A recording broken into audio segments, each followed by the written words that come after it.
Hello everybody, I'm Corbin Hosler. Welcome back to Punting Pioneer. This is Rally the Aristocrats. This is quite the deck. So this is an archetype that's floated around a little bit in Modern, and there is one tournament in Japan I found a list of a player who had done well with a brew of it that looked like this. So you have to check this out. This is crazy. So as you might be familiar, the term aristocrats in Magic kind of refers to the idea of lots of small creatures, sacrifice, sort of these drain effects. Well, that's what it's been in the past, and that's what it is here. So let's start with, I guess, kind of how we win, right? Zulaport Cutthroat's a big one here. Whenever it or another creature dies, each opponent loses one, we gain one. Okay, yeah, it's a pretty good trigger to get, right? We also have the Cruel Celebrants, which do the same thing, except also trigger off of Planeswalkers. So those are the triggers we're going to get. Now, how are we going to get those creatures into play? Well, we've got some small ones here, some nice ones. Hunted Witness is 2 bodies.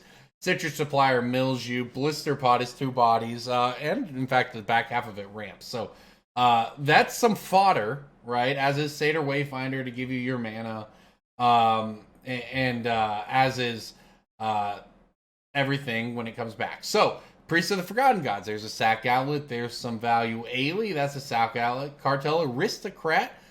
See why one of the reasons it's called Aristocrats. It's another sack outlet. And here's a crazy one, Fiend Artisan. This is probably what makes this whole deck kind of huge upgrade. I don't know about possible, but one of the things that makes it much, much better, because what this card allows you to do, sorry, make sure we can see this here. Come on, Magic Online, work with me. There you go. All right, so it gets pretty big, but in addition to that, it allows you to sack creatures, and we just talked about the fodder we have. Go get anyone you want, and that means you can go get a priest, you can go get a Cruel Celebrant effect, whatever you need. And now, let us come to sort of the point of the deck. The fact that all of these creatures I'm describing, they come back, and they come back, and they come back. Rally the Ancestors brings them back at instant speed. You can sack them all so they don't get exiled. Return to the ranks, has Convoke, does the same thing. It's going to bring almost everything back, and we even get some of it in our lands here with Agadeem's Awakening. So that's the deck, everybody. Aristocrats. We're going to go small creatures. We are going to swarm our opponents to death. Hopefully some triggers. Now, as you might guess, the big problem for us is sweepers, and specifically graveyard hate that stop us from getting those triggers. And that's why in the sideboard you see 4 Thoughtseizes that we definitely want. The Abrupt Decays, the Assassin's Trophies, to deal with that graveyard hate, whatever form it may take. Oh, by the way, you might notice a Lurrus. Mention that we are, in fact, a Lurrus deck, although that is the same weakness, right? Game 1, we have a lot of ways to take advantage of the graveyard. However, in games 2 and 3, we have to worry about sideboard hate.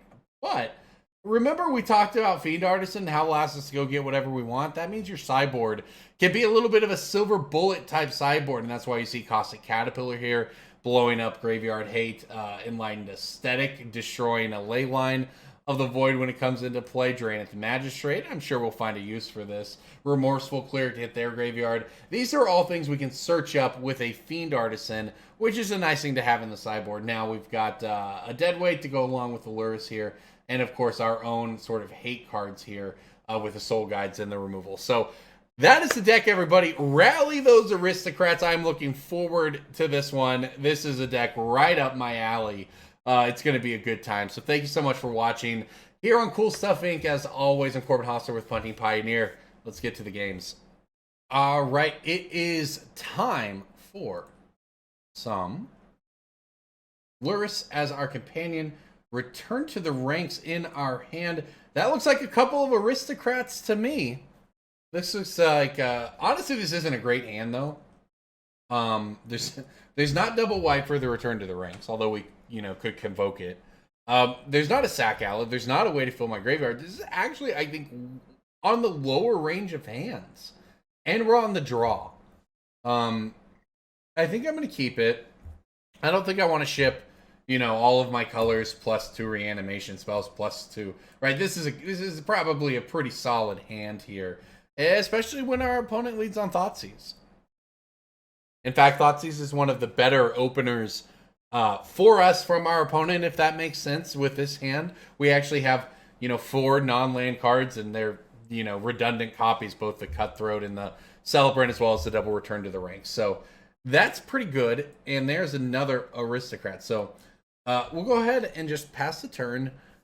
plan on playing out the Celebrant next turn and just going from there, I guess. We've got a full court going on here, right? As the Cutthroat would maybe not quite in the court like these might be, but you get the idea. All right, well, let's run out a Cruel Celebrant. And, I mean, look, if our opponent ends up having a board wipe or something over there, then we're going to have plenty of Cutthroat-type effects in play when it comes down.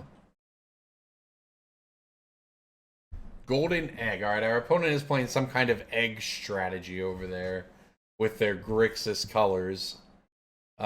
Doom Foretold, maybe? I don't see any white mana. Something... Is it, you know, some kind of, like, Grixis and Soul artifact, maybe? Sure exactly what's up with that. That is a great draw, though. That is truly one of the better draws, I think, in our entire deck.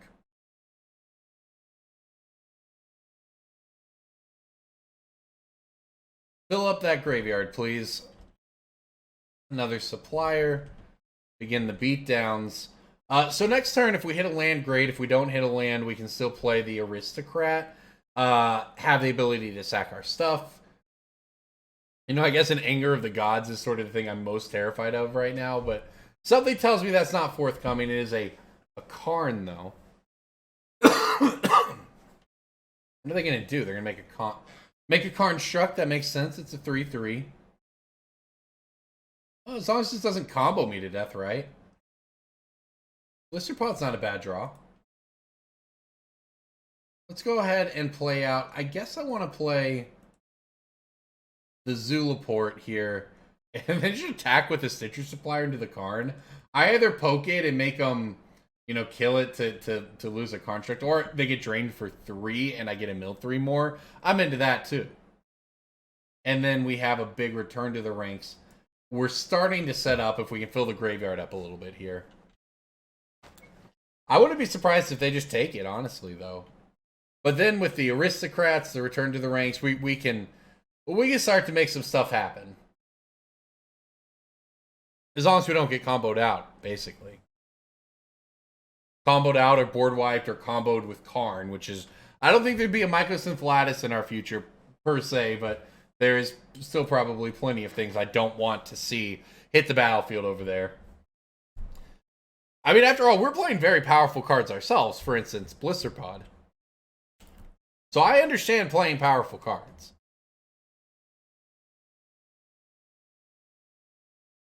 Not too worried about dying to Karnstruct beatdown, and that's exactly what my opponent does.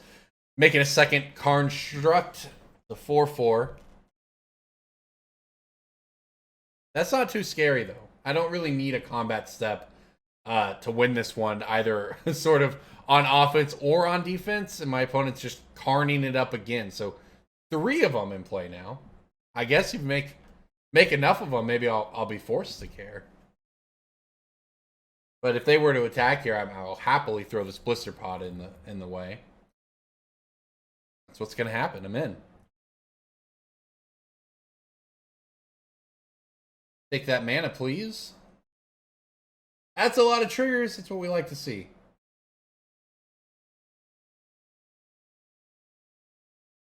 So the thing is, we can use the Cartel Aristocrats to sack our stuff, if we would like.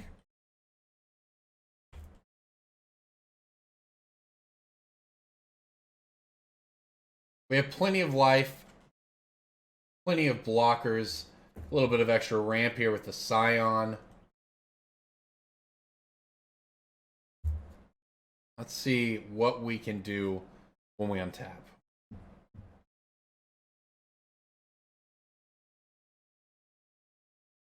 Fiend Artisan is actually, honestly, probably not particularly good right here, but it's not bad.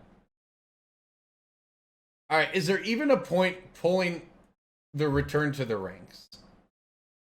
It's just a Stitcher Supplier and a Blisterpod.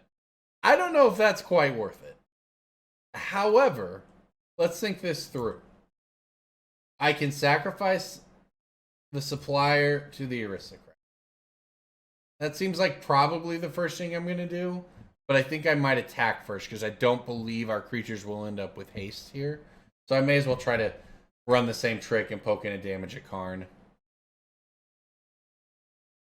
Almost certainly not going to work, but it doesn't hurt to try, right? And then I think it's... I'll have to do the math. I mean, we'll see. But we have a lot of triggers with these Celebrants and Cutthroats and stuff. So we can make some stuff happen here. Look at all that. Guess I'll give protection from black. All right, we hit a Cutthroat. That's what we wanted to see. A Cutthroat, Supplier, Blisterpod, Supplier. Okay, so if I return to the ranks, I believe I can do it for 4. X equals 4. Getting back Cutthroat, Supplier, Blisterpod, Supplier. I honestly think that might be enough.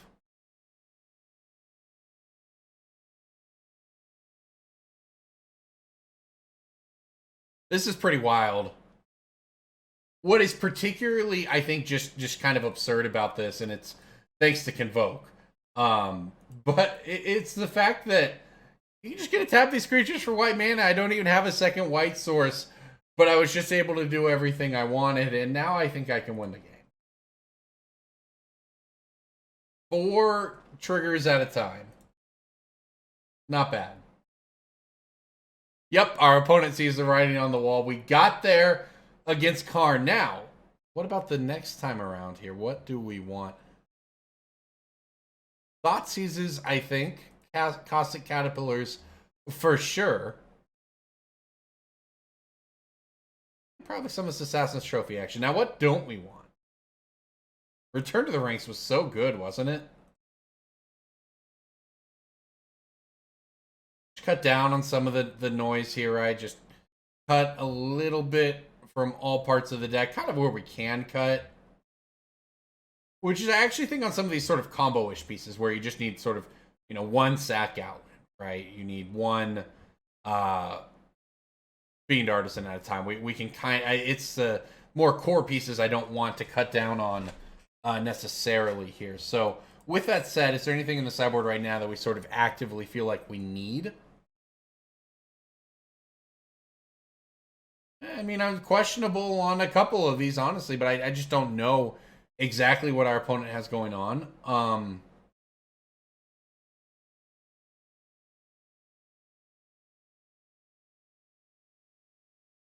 I cut a Cruel Celebrant there. I wanted to cut into Cartel Aristocrat instead.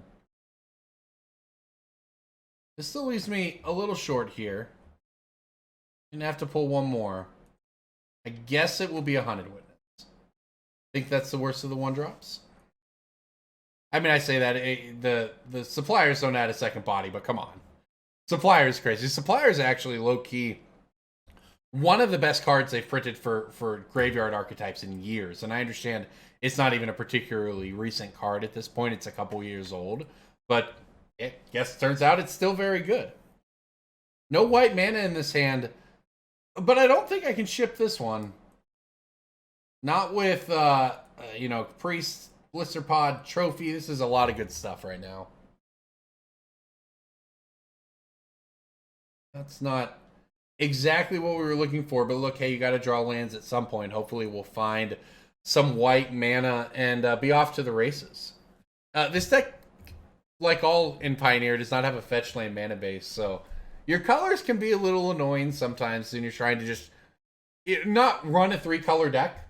Right? You can run a 3-color deck without a ton of problems, but it is a little difficult to run a 3-color deck where you need green on turn 1 and white-black on turn 2, and then, you know, white-white or triple black on turn 5 to cast the reanimation spells, right? It's got some sort of inconsistencies that are going to be inherent to it, but that is exactly why this card is in the deck. Satyr Wayfinder really kind of clears up a lot of the issues you have, just like that. Concealed Courtyard hitting our hand, and now we can pretty much do whatever we want.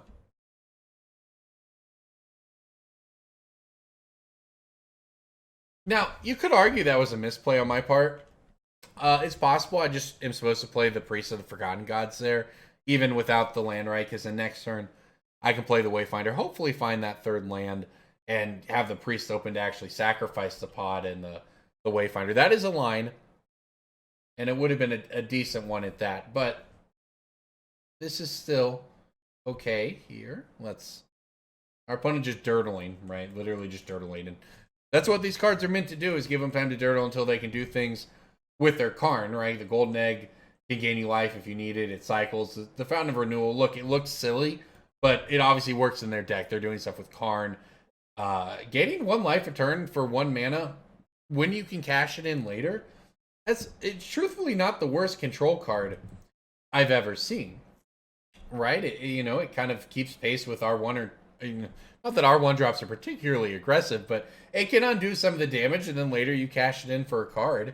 It's not the worst when you have stuff like this, Metallic Rebuke, to counter our stuff. But see, how painful would it have been if we had played the priest first?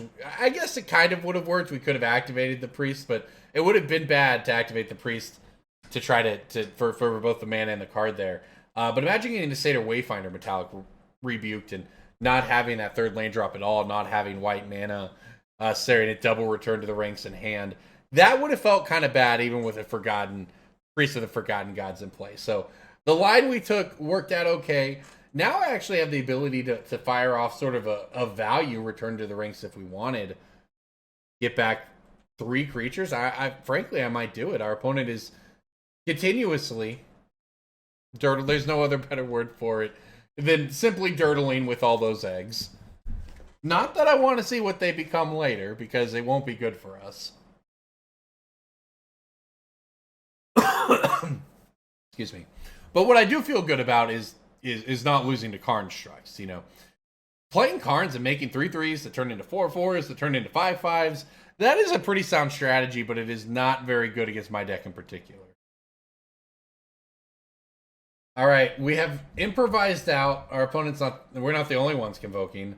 Maverick Thopterus to make some Thopters. Okay. Seems beatable. They do fly.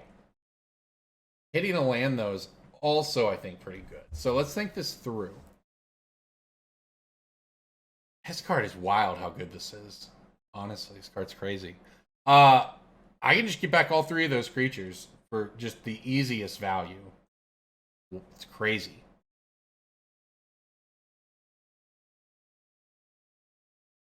I mean, look at this. Look how easy it was, right?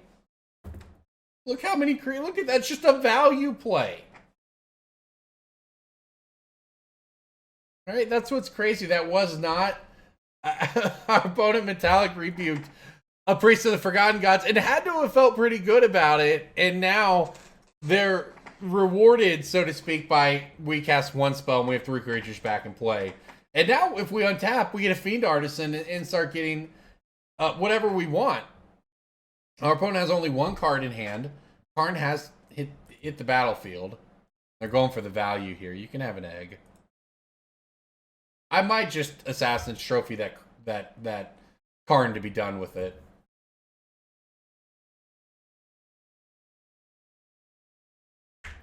I can Fiend Artisan away the pot. I mean, we can just do so much. The world is our oyster, as they say. All right, well, I think the first thing... Is this only as a sorcery? Yes.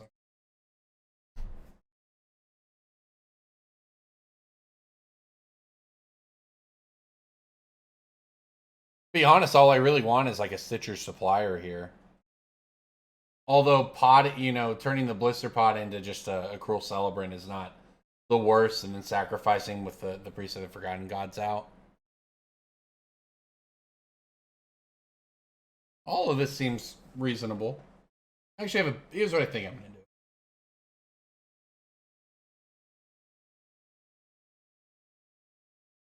I think that I'm going to pay 2 mana here. I'm going to sacrifice the Blisterpod. And I'm going to go get a Stitcher Supplier. This will mill us. We might just be able to combo off, right? I think that's the thing our deck can do, and another Supplier and a Cutthroat actually kind of make that possible. All right, now let's do this. Targeting them. Sacrificing Supplier. And Blisterpod. Get some triggers, get some mana, and see what happens. All right, that's a Cartel Aristocrats. That's a decent start here. This is where we really truly get a combo off and figure out what our deck can do. I can return to the ranks right now for 1, 2, 3, 4, 5. So 4. I can actually do it for 6. Do I have 6 creatures left over here? 1, 2, 3, 4, 5, 6. I actually do. I could get all 6 creatures back. Have a ton of triggers. But my opponent would still have Karn.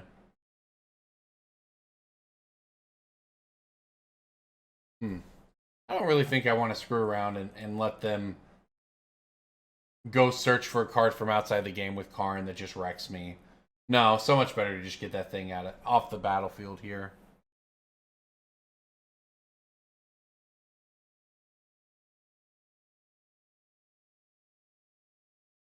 Except I'm not going to call that a weak turn. All that means is we don't just win the game right there. We might still win the game on our next turn. Just we might be able to put together enough with all of this, although I say that. We are punished by the Thoughtseize. It gets us... That return to the ranks is gone. All of a sudden, our hand looks much worse, although... Look in play, there's a 7/7 Fiend Artisan and there's 2 Priests of Forgotten Gods. I mean, what are you going to do, Fringe? You've got 2 cards in hand. 2 creatures, I can get rid of both of them. And I'm probably going to go get a Zulaport Cutthroat or something to boot here. I think that it is probably time to start the drain. Oh no, another Karn. Excuse me. Another Karn is actually what I care about, right? They can make a Karn Struct here. That's pretty good. What are they putting into their hand? Do I get to see? Gosh. I think it was a golden egg, right? No, it was the other one. I don't know what it was. I don't remember. Probably something good, but I guess we'll find out now. It might have been a mistake. I should have used mana from the priest, but we'll see. Alright, we'll get the Thoughtseize out of here. Alright, what's next? Let's see here. Played Blisterpod, I think. And start in with the priests.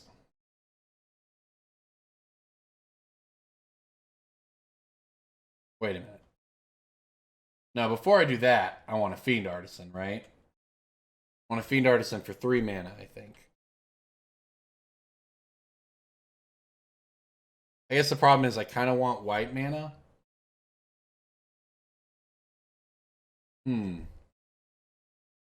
Or even like 1 white mana in case I draw Return to the Ranks.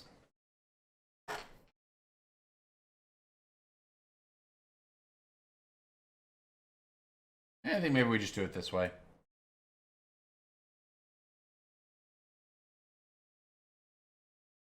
Alright, we'll go X equals 2 here. Sacrificing the Blisterpod. And I think just getting a Zulaport Cutthroat here.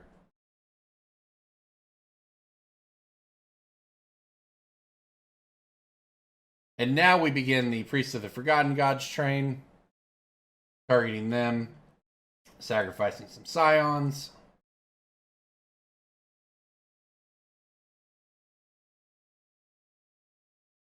And, well, it's not a lot of triggers, but you know what? It is a start. Let's see what we can hit. Remember, we also have access to Lurrus in our sideboard, or in our, trust me, I'm reminding myself as much as I'm reminding you. So, hey, Citrus Supplier is a pretty good one.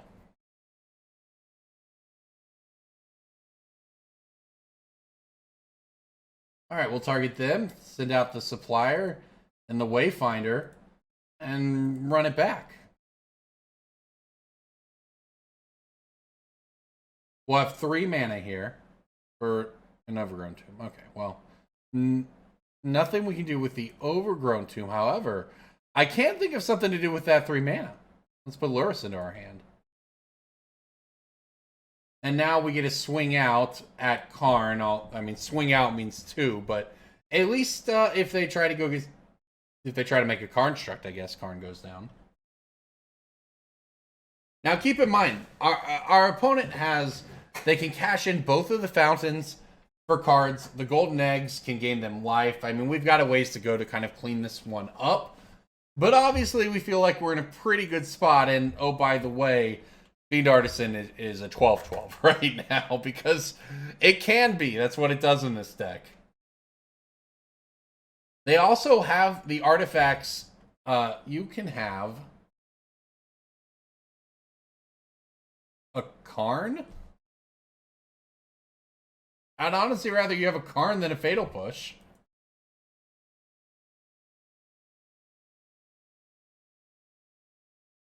The Priest of Forgotten Gods beats the Karn.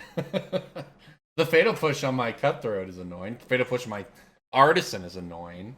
I mean, maybe my opponent's supposed to play the Karn minus the Karn to get the Fatal Push back to hit the Fiend Artisan so that they don't just die. Then they hope to hit a board wipe. That's kind of the stuff they're looking at, I think, right now. Not exactly where I think they want to be with their Karn egg deck here. Now, we could, of course, just get comboed out randomly. But it doesn't seem like that's what happened. That's what's happening. It was, in fact, the Fatal Push on the Fiend Artisan. There you go. All right, well, 1 card in hand for them. Take that back. 0 cards in hand. They do have a 1/1. Which is about the same size as everything we have. All right, well, we can do all kinds of stuff with the Lurrus here. If I even want to. I mean, I guess I do, right? If my opponent has no cards in hand, I'm not going to play around a sweeper. That would be kind of silly. So let's just play Lurrus. Play a Cruel Celebrant.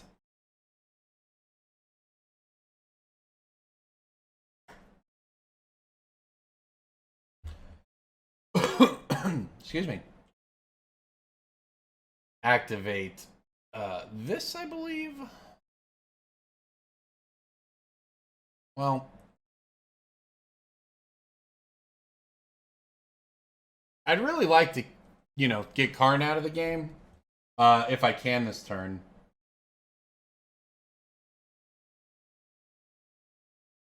Oh, you know what? I keep thinking of them getting cards outside the game. That's the other Karn. I didn't actually stop to fully read this one. This one is much more beatable in this particular circumstance. So it's not, we're not just going to die. There's no combos with Mycos and Flatus or anything like that. Forgive me for mixing up the Karns. This seems much more beatable for us. And frankly, I'm much less concerned, although it is still an engine. I have 5 attackers. I just send the team at Karn, get it off the battlefield, make my opponent top deck. While doing nothing myself.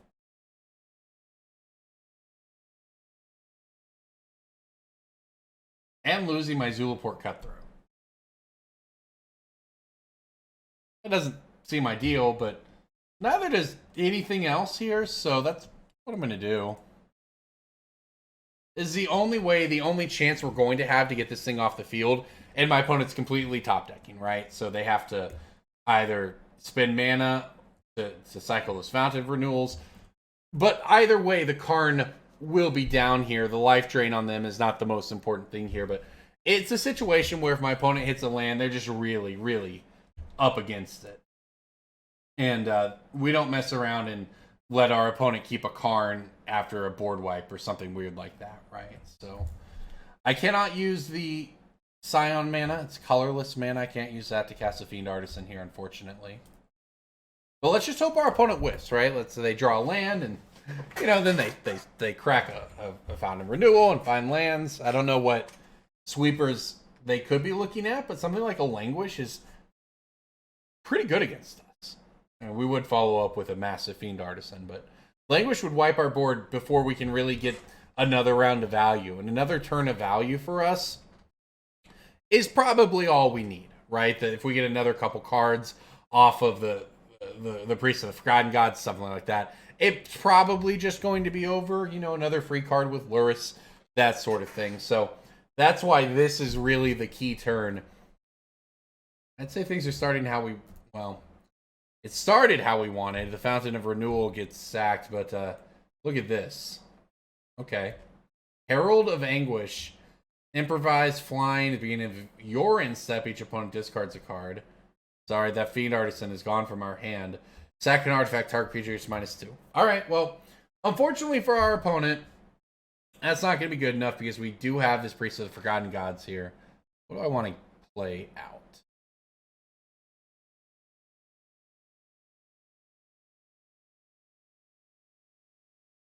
I guess just a Zulaport Cutthroat.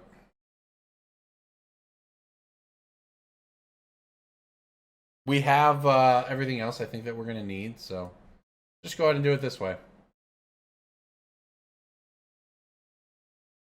Stack a couple creatures that don't matter all that much, put all these triggers on the stack. And look at that, the drain begins. But more than that, Priest of the Forgotten Gods just doing what it does better than almost anything, making just cleaning up in every way, giving you mana, making your opponent sacrifice stuff. The Thoughtseize follow-up takes care of the Karn. I think this one is coming to a close. This was a great match, though. Both games, I think, were pretty decent. Back and forth. Our opponent, with their improvised deck, actually doing some pretty powerful stuff, right? Anything that can play Karn. And Herald of Anguish is a beating, if you remember this one from Standard. It can do some work here.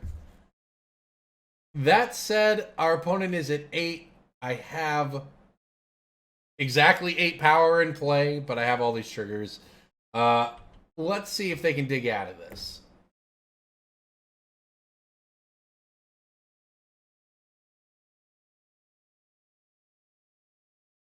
All right, are we cracking the eggs for life? Oh, this is good for us. I mean, I don't have 11 damage directly, I think, quite yet, but I'm pretty sure we'll figure out a way to get there. I can get another... I need a sack outlet. You know what this deck needs? Maybe? Is Ball Again Recovery. Would not be bad. Because I would so love to just bring back a whatever to my hand right now. I can't do that. I can Thoughtseize my opponent, though, that's for sure. All right, what do we want to do? Can we come up with a way to deal 14 damage this turn? I'm not sure that we can. Even if I were to get... I guess we can do the math. No, there's no way. So we're just going to grab a Zulaport Cutthroat.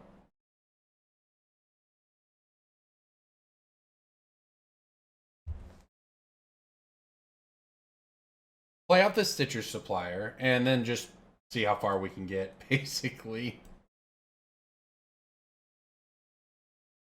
Alright, first things first, let's attack everything that can that isn't these Priests of the Forgotten Gods.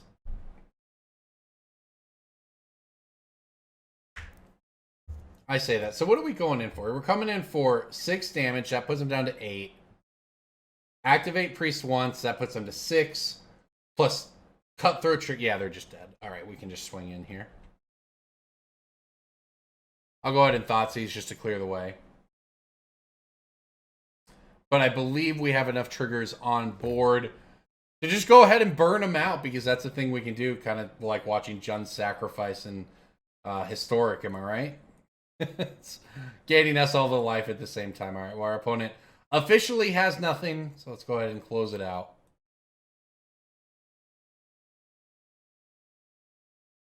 Throw away these 2 creatures. Watch the screen fill up with triggers. Magic the way Richard Garfield intended it, I believe. As they say, we took it down. That's the match. All right, let's jump into another one. All right, let's do it. Lurrus in as our companion. And I have to say, this looks like a keepable hand to me. I don't know much about this deck, but I know that this one looks like a good start. Now, unfortunately, we are on the draw here. Looks like our opponent probably on mono black aggro, if I were to guess what an if near Deadlands means on turn one, and Thoughtseize away, friend. All right, well, on the one hand, Thoughtseize not very good against us. The whole point of our deck is to bring things back from the graveyard, right? And we have multiple cards that can do it. However, Thoughtseize in a way, something here is probably not bad for our opponent. You might even, I'm going to be honest, you might just hit the Stitcher Supplier. And, you know, hope that I draw lands or things that don't do much. Instead, they go for the rally. I don't like that play on their part. I guess we'll see what they do, but I don't know, I guess, how reliant the deck is on rally. I feel like just playing a Stitcher Supplier into like a Fiend Artisan, a Priest, is going to do some pretty good stuff all on its own here, but I guess we'll find out as we go.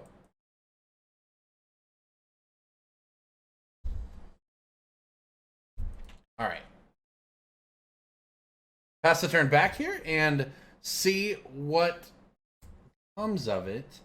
I think I just go with the Fiend Artisan. We flipped a Blisterpod as the only creature into our graveyard, so a return to the ranks there. Our opponent now knows fully what is up. We just have to hope that we can piece together, you know, enough creatures here and then find another rally return type spell. I say that, though. I mean, look, it's not like Priest of the Forgotten Gods hasn't won some games on its own, but against a Dread Wanderer type deck, maybe that's not quite as reliable. Wow, look at that. Okay, well, I still think I go with the Fiend Artisan. I could be wrong about that.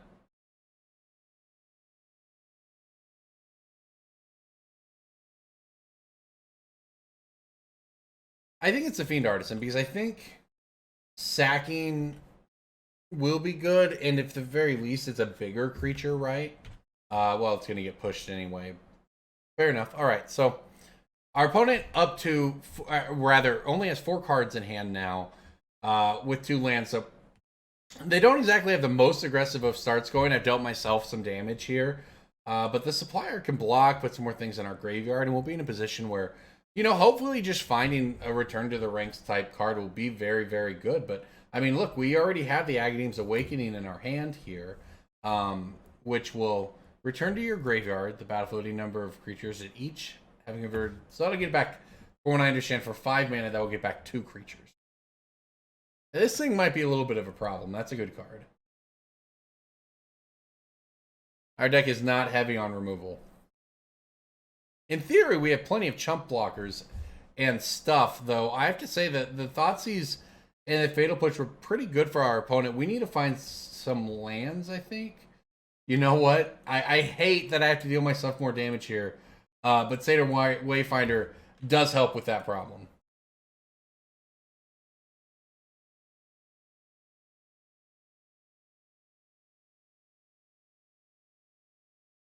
Well, that one's not going to do us a ton of good quite yet, but fair enough. All right, let's pass back here. We've got a chump block with a Stitcher Supplier here pretty easily. A Cartel Aristocrats has entered the graveyard, so I guess we'll see what happens. I'm setting up, you know, hopefully for a good Agadeem's Awakening here, where we can get back, you know, maybe a Blisterpod and a Fiend Artisan or something. We just need to try to kind of make this one last, right? Our opponent's playing mono black aggro. They're going to try to push through some damage here.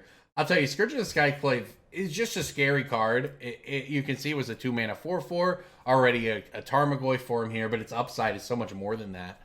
It's a nice addition to a deck like mono black aggro, which did not need the help.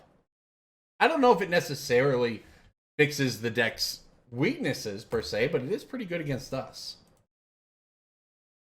That's for sure. All right, let's mill some more here. What do we got? Yep, plenty of stuff, as it turns out. Land? Cutthroat?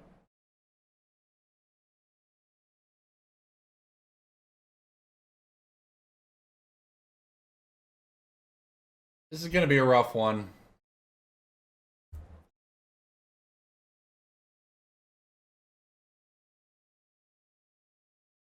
We need to draw a land so we can try to Agadeem's Awakening here. The problem is, I'm not really sure where we get with that, right?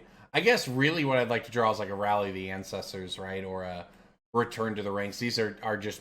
The Agadeem's Awakening is kind of a free roll because it's a land, but it is certainly worse than these other cards, which bring back so many more now. And look at this. This is just kind of silly, right? From our opponent.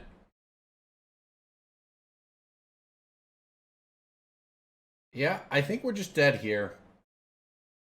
Maybe we get another turn. Graveyard is certainly fully stacked now.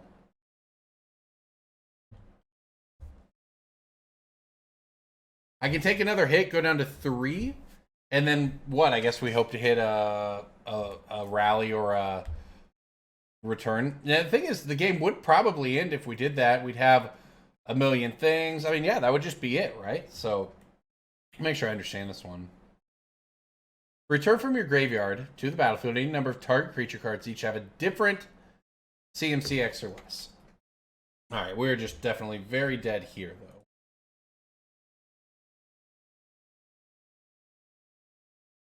So yeah, this will only get back... yeah, I believe it gets back 2 creatures. But I guess we'll find out. Let's see what we hit here. I don't think another Citrus... I guess technically we could double chump block here and Citrus Supplier could get it done. And buy us one more turn here.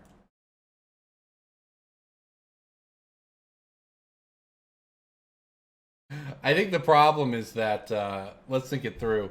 Even if I had a Return to the Ranks, right? That would be our best draw, per se.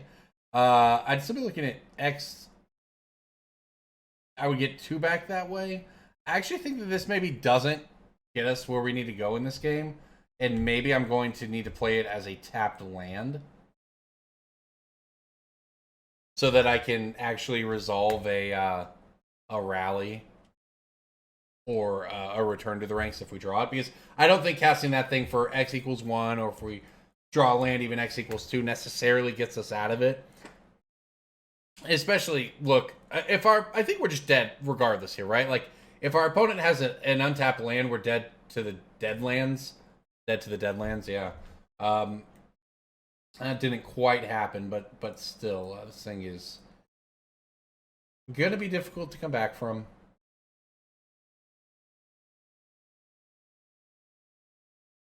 That graveyard is stocked, though.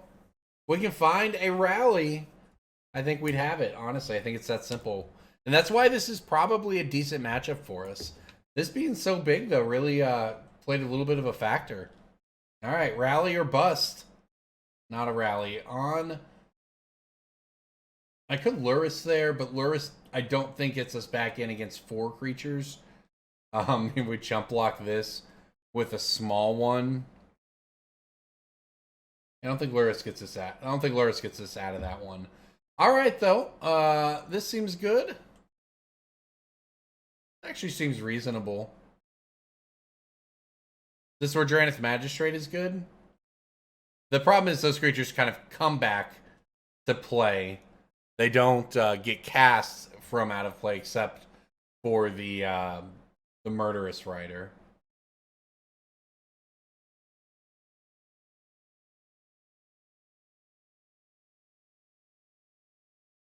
This is kind of a tough one. I think Priest of the Forgotten Gods is actually just very bad here. And, you know, something's got to get cut, right? So, let's do that.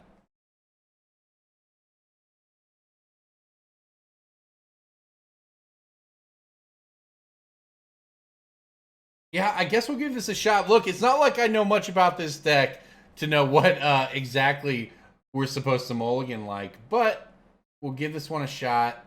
And I know you're supposed to mulligan this one. Gosh.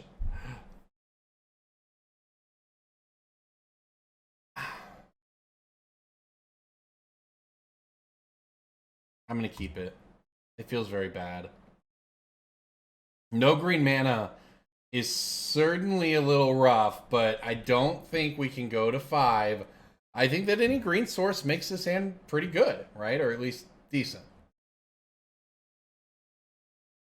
And if there's not a green source, there's not a green source. And that is decidedly not a green source. It's a great card, though. If we can just draw lands. Like, basically, though, you know, this is a situation. You know, we mulligan is kind of rough, but if we draw a green source, we can chain these Wayfinders into lands. All of a sudden, we can set up a nice return to the ranks later on.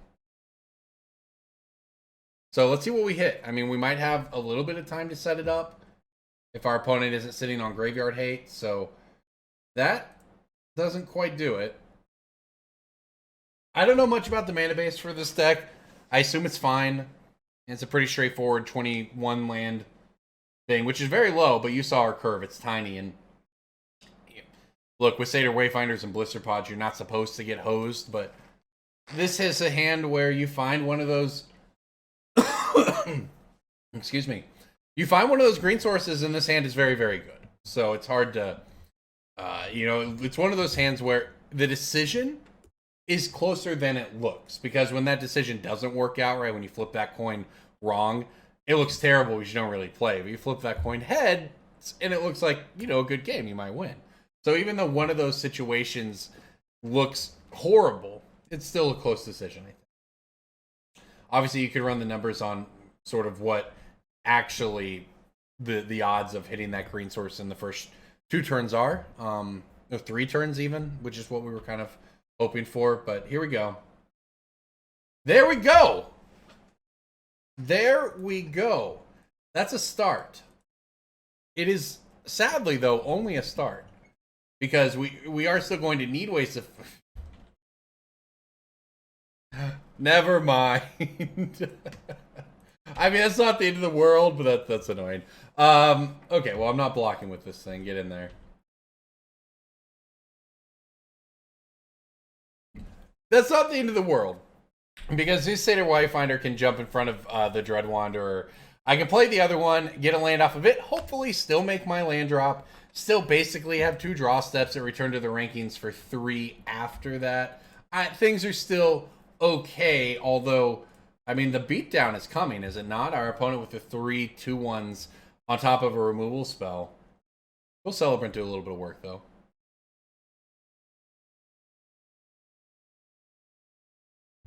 We don't want to get Thoughtseize, that's for sure. I'll tell you, Spawn of Mayhem. That's a good one. That might kill us, frankly. That's a land. Okay. I like that. This is good, though. Because, I mean, it only costs him 3 mana to play it, but that's a 4-drop. I cannot Abrupt Decay that thing.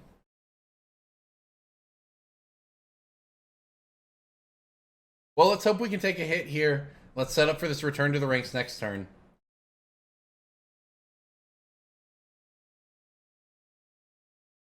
That's a land. That is a land I can play untapped next turn. So that's what I'll set up for. Well, I guess we pass here and hope that we don't die.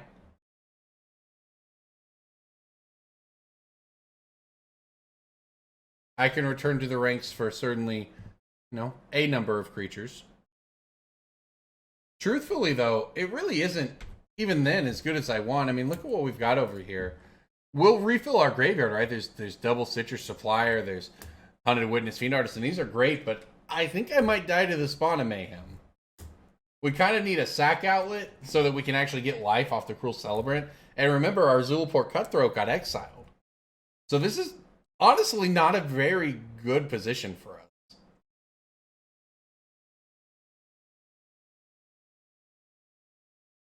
Ah, gosh. Okay. And now we're dead. The thing is, though, you know, the Agonizing Remorse seals it up, and our opponent's deck is, I think, probably pretty decently positioned against us. But we weren't going to beat that if we set up. Does Rally do it? Rally might be the one that does it. But again, without a stocked graveyard, no sack outlet over there, none of that looks great.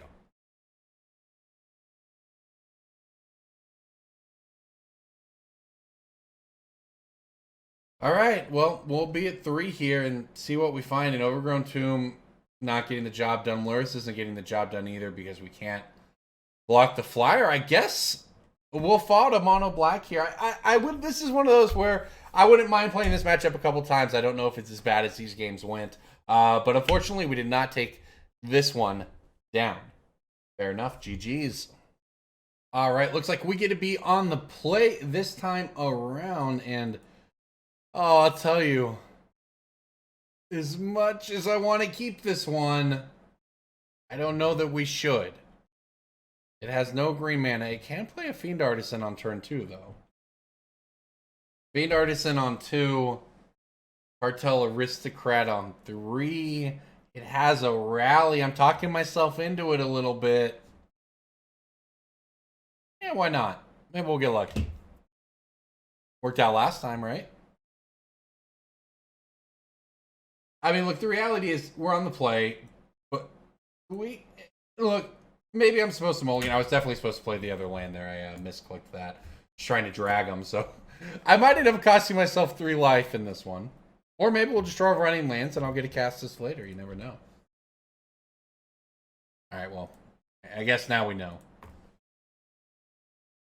Again, this is fine, though. We will do this.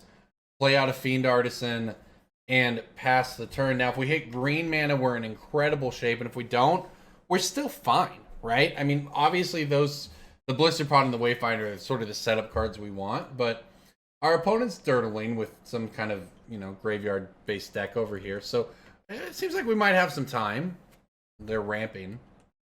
Yeah, Vivian Monsters Advocate. Seen that one before. Milling us, too. You're going to get to exile some stuff, but...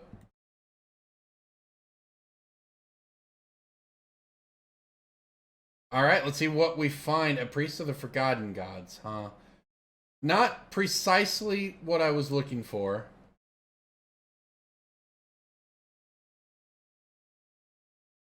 But I think it's fine. We're playing a different game here.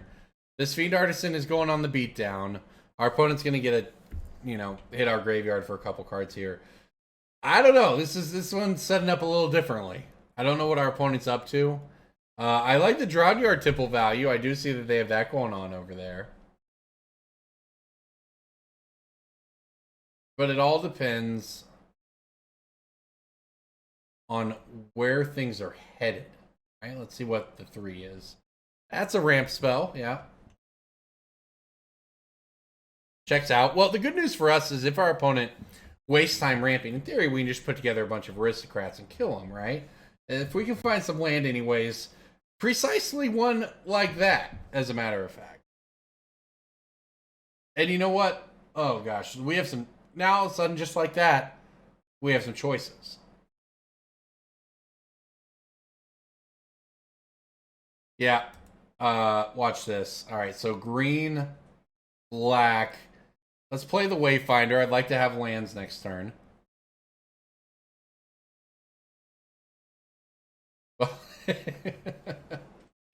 Get our choice, I guess. I guess it's a Temple Garden, green-white. That seems fine. So now I can Fiend Artisan away the Wayfinder. Wait, that gives me a 0-drop, right? No, it doesn't quite work. Okay.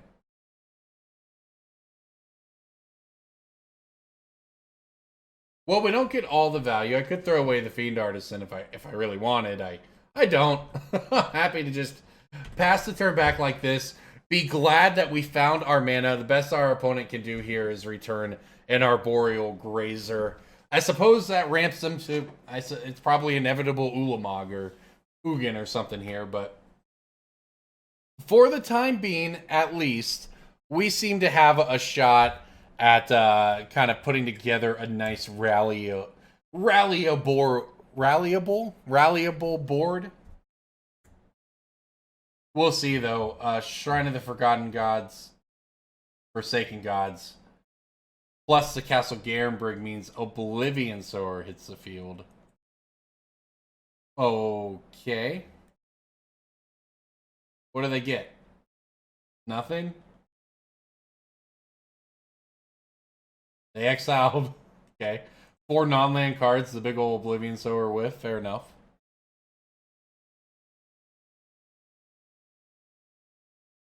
Alright. That is probably another good draw from us. I need a graveyard. which we can do.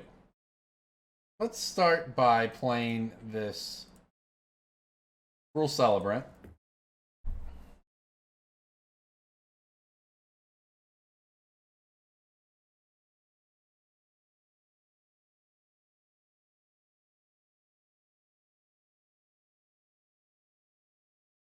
Alright, so I'll use this to play the Blisterpod. Then I will use the Priest of the Forgotten Gods to sacrifice the Blisterpod and the Satyr Wayfinder. Then I will use that 2 mana to sacrifice the token left behind to get a Stitcher Supplier, hopefully setting us up for a strong rally the Ancestors. What I'm not going to need there is mana from this Godless Shrine.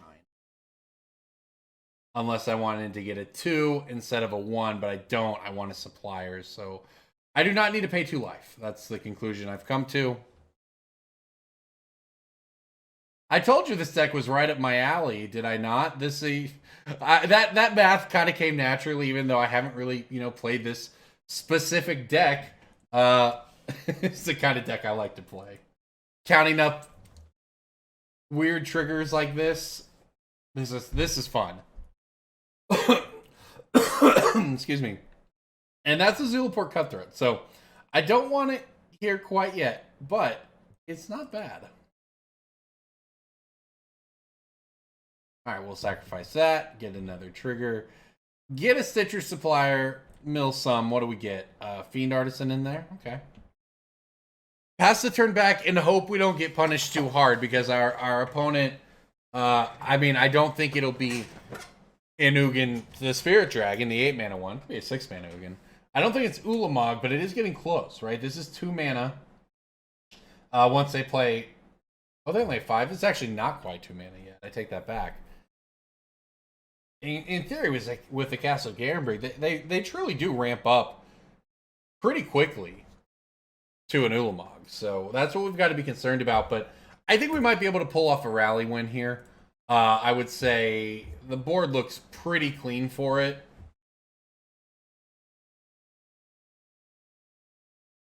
But here's the big play. Let's see what they got. 6 mana with the Castle Garenbrig for a World Breaker. Well, a little annoying. Don't think that stops us, but it is good.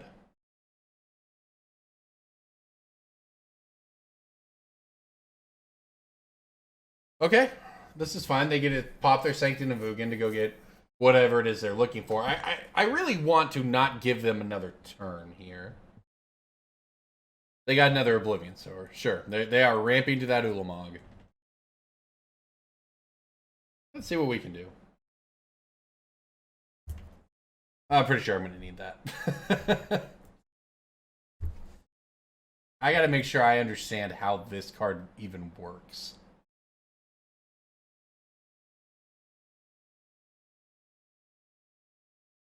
Okay. Kind of wish I had that land back. Alright, I can throw away 2 creatures to get up to 6 mana with the Priest of the Forgotten Gods. This really only costs 4. It costs 4 to be broken. I just have exactly enough already. Okay, so what happens if I play Blisterpod? Use the Fiend. Yeah, this will work. Alright, play Pod.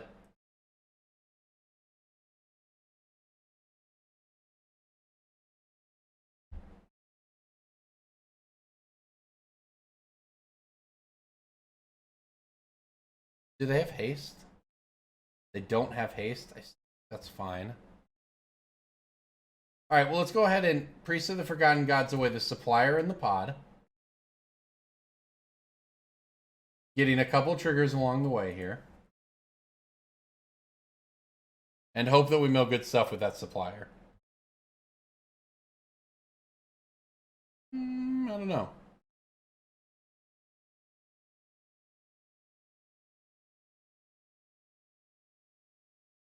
Okay.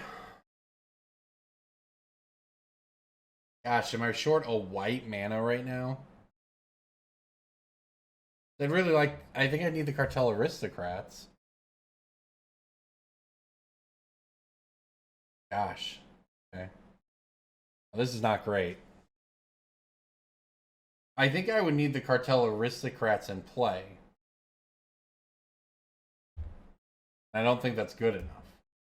I don't have white mana. I only have 2 white mana. That's not enough to do both of these, which means we probably cannot win this turn, which is not a great sign.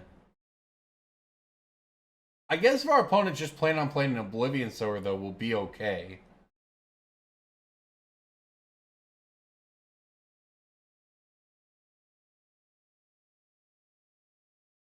I could spend this 2 mana to sack something. Let's say the Fiend. It can't be the Fiend. Let's say I sack the Priest. Then I could go get another Stitcher Supplier. Then I don't have 4 mana. Or actually, then I would have enough mana if I hit a Cartel Aristocrat with that mill. That would be an interesting one.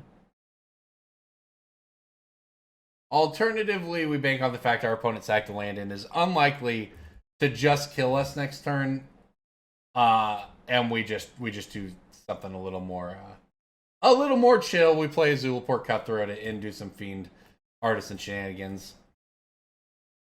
Although I say that, I can actually force a chump block here. This deck does all kinds of stuff, does it not? Just force my opponent to chump block with their World Breaker. Or they'll just scoop. Good enough. They weren't actually dead to that, but that did work. Okay. So, what do we want against mono green ramp? Thoughtseize, I think.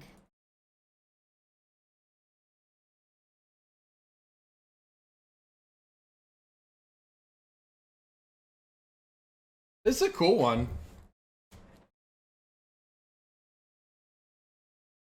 I don't think this card is... It's a sack outlet. That's why it's a 1 mana sack outlet. That's why it's in the deck. But it's kind of... I think it can go. Honestly, I can probably get like... Is this good? I mean, I don't know what our opponent's going to have to keep us out of the graveyard, right? I don't know what we're looking at.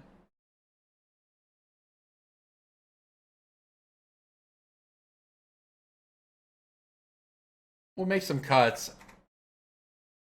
I don't know about it. Cutting Fiend Artisan might just always be wrong. Maybe I'm just supposed to cut a 1-drop before I do that. Hunted Witness or something. We'll see.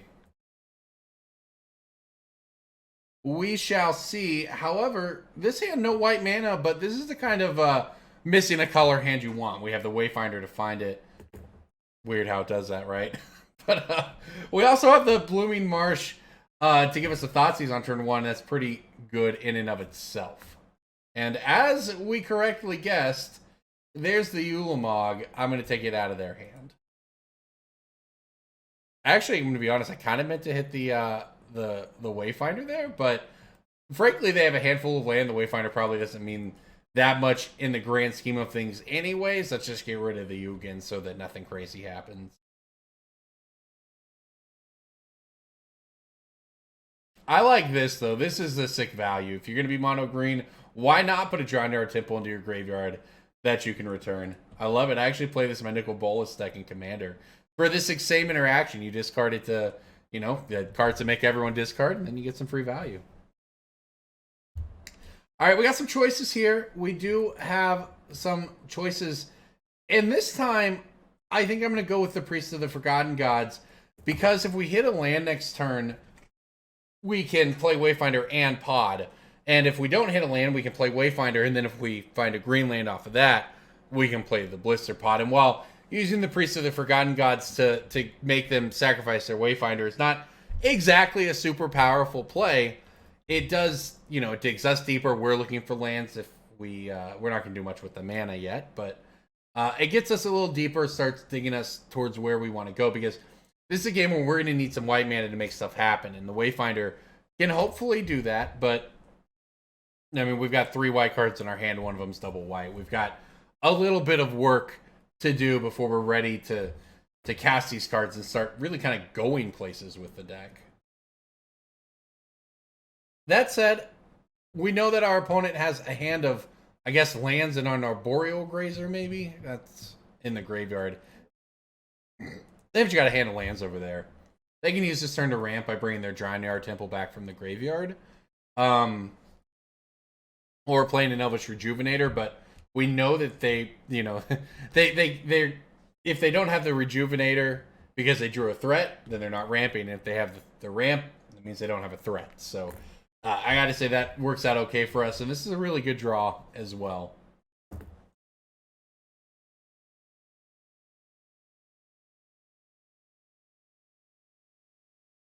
Actually allows me to play out one of these white cards from my hand, should I want to. I kind of do, won't lie.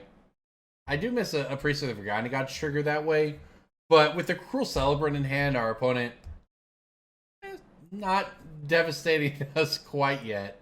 I think we can take a turn to try to do this.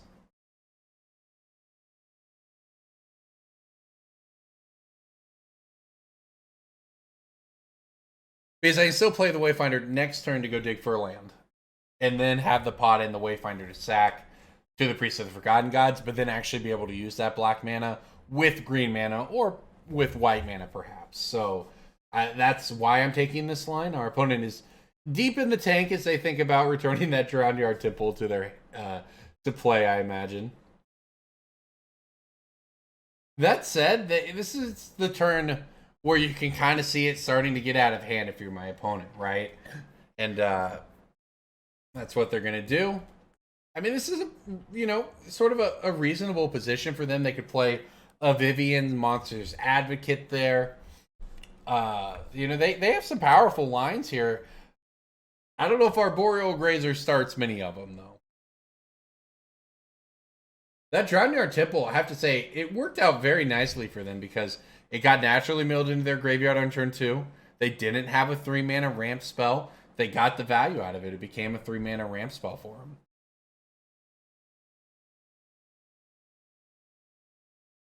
And now, I mean, this is starting to get a little scary because 6 lands in play. With the Arboreal Grazer bringing in another. The Shrine of the Forgotten Gods makes 2 mana next turn. I mean, they're in 1, 2, 3, 4, 5, 6, 7, 8, 9. They're getting up there next turn, right? So we need to get going. Let's see if the Satyr Wayfinder starts it out.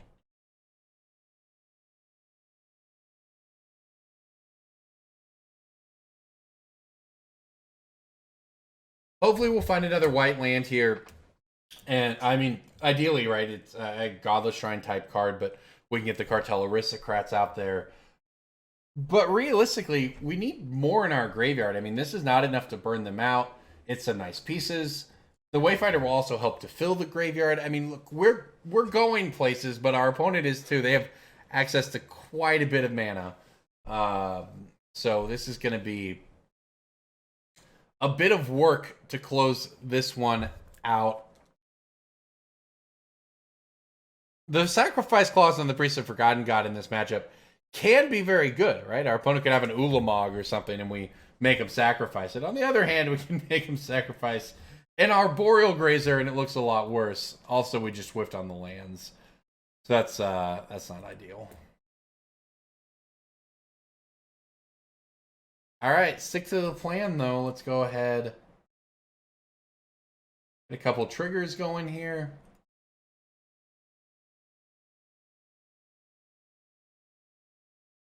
Let's see what we draw off the priest.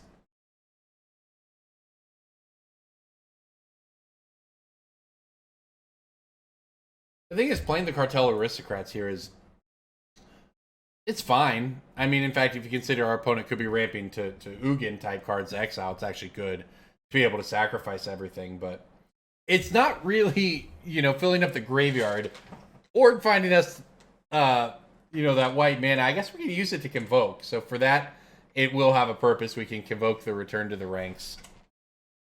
Start bringing back the team. But the team is not hugely impressive quite yet, is all. We do actually hit the land there, though. That was, I think, a pretty decent turn of events for us. a Wayfinder, a Pod, a Hunted Witness in the graveyard. So I would say that's not the best return to the ranks, but you know what? It's not bad for us for the first return to the ranks. Think about it that way. We can use the first one to get back all those cards, which not only puts a bunch of things in play for the Aristocrats to sack and the Cruel Celebrant to trigger, but it also leaves behind a bunch of bodies, and you can tell that'll do it. Look, our opponent just knows that they can't handle it, because unless they have the ramp in their hand to get to the payoff, to get an Ulamog doesn't necessarily even beat our board. But look, our next turn, and that was just literally the perfect draw. So we were going to play that Supplier, mill 6. That would have been the first thing we did, right? A Cutthroat, a Wayfinder, a Supplier, a Celebrant. So everything, okay? Then I would have sacrificed the Scion and that Supplier to make 2 mana and drain him with the Priest, putting him to 14. Then I would have had 1, 2, 3, 4, 5 mana for, I believe, a 3 return to the ranks to get back a couple of these type cards and burn them out. I don't know if we would have got there for sure on that turn, but I think we might have. If not, though, we certainly would have had an overwhelming board state, a lot of advantages taken. Well, everybody, that was quite the match. That was a good one. Let's go ahead and jump in to this deck tech post match anyway. What do we got here? Would I change anything about the deck? You saw the mana was a little questionable. It's 20 lands plus the Agadeem's Awakening fitting in as a 21st. We found ourselves a little short on mana, and I don't know how you fix it. Frankly, it's the deck is kind of what it is. There's not a lot of flex spots. You know, maybe you can cut like an Ayli or a Cartel Aristocrat. You can certainly probably cut a Blisterpod, something like that. I don't even know if you want another land. You might not, but like I said, maybe something like Bolliged Recovery. It's a land when you know, on that turn 3 or 4 when you need it tapped to set up a return to the ranks, or it's the thing that regrows the return to ranks to your hand when your opponent Thoughtseized it out. It's certainly the kind of card I'd be looking at, sort of finding ways to add value at the margins of this deck rather than overhauling it completely. That's sort of the approach I would take. Well, everybody, this has been a great episode of Punting Pioneer. I love this deck. It was right at my alley. It is something a little different in the format, which has got some cards I hope maybe aren't in the format when we come back to paper events at some point in the future. I'd like to see the thing shaken up. The top of the Pioneer metagame seems pretty stagnant, even though there's a lot of fun to be had beneath the surface like this deck. So everybody, thank you so much for watching. As always, I'm Corbin Hosler here on Cool Stuff. I'll see you next week.